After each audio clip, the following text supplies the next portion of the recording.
ইতিহাস বলে অনেক রাজা সিংহাসনে ঘুমিয়েছে, কিন্তু শেষ আশ্রয় হয়েছে মাত্র 3 হাত কবর। কিয়ামতের দিনে অনেক অজানা মানুষ সম্মান পাবে আর অনেক বিখ্যাত মানুষ হারিয়ে যাবে। ইসলামের ইতিহাসে অনেক যুদ্ধ হয়েছে, কিন্তু সবচেয়ে বড় যুদ্ধ হচ্ছে নিজের নফসের সাথে। এই যুদ্ধটি আমাদের প্রতিনিয়ত করতে হয়।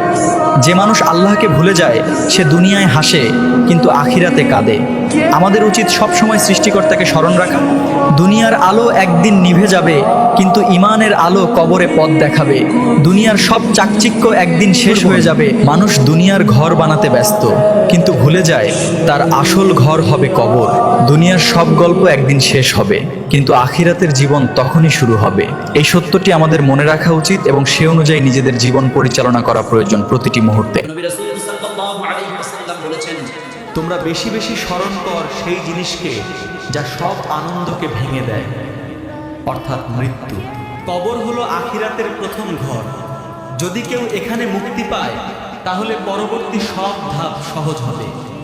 জ্ঞানী সেই ব্যক্তি যে নিজের হিসাব নেয় এবং মৃত্যুর পরের জীবনের জন্য আমল করে। মৃত ব্যক্তিকে 3টি জিনিস অনুসরণ করে: তার পরিবার, তার সম্পদ এবং তার আমল। দুটি ফিরে যায়, শুধু আমল তার সাথে থাকে। ও আমার পাগল মন, বুঝবি তুই কখন এই দুনিয়া থাকার জায়গা নয়। একে একে সব চলে যায়, আসে না কেউ ফিরে।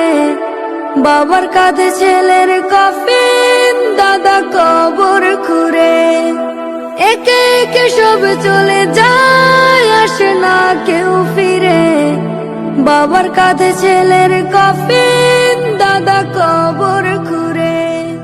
আমলহীন ও আমার পাগল মন, বুঝবি তুই কখন এই কোন এক কবরস্থানের পাশে লেখা ছিল, গন্তব্য তোমার এটাই ছিল, বাস দেরি করে দিয়েছো আসতে আসতে। কি পেয়েছো এই দুনিয়াবি জীবন থেকে? তোমাকে আপনরাই দাফন করে দিল যেতে যেতে। আপনি হাসলেও কবরে যাইতে হবে, কাঁদলেও কবরে যাইতে হবে। রাজপ্রাসাদের ওই অট্টালিকাতে যে থাকে সেও একদিন মরে যাবে। জীর্ণ কুঠিরে কুড়ে ঘরে যে থাকে সেও মরে যাবে। আমার যেদিন মৃত্যু হবে সেদিনও দেখা যাবে সংসারের অনেক কাজ বাকি রয়ে গেছে বাকি।